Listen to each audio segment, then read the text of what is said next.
Hey guys, today we will see how to create login page in Joomla 4. If you want to add a login page to your Joomla 4 website, you can do so by following these simple steps.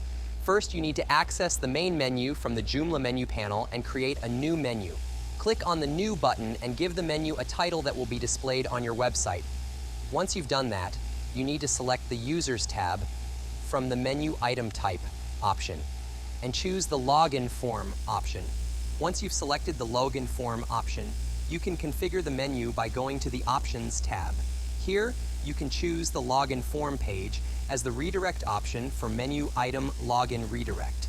You can also choose a login description and image that will be displayed on the login page. Next, you need to configure the Logout Redirect option.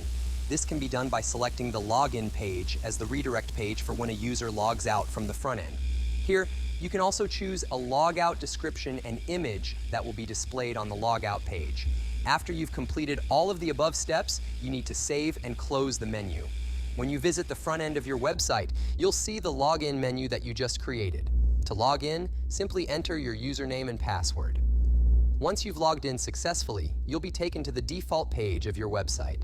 And if you ever want to log out, you'll be redirected back to the login page. By following these steps, you can easily create a login page on your Joomla 4 website. That's all for today.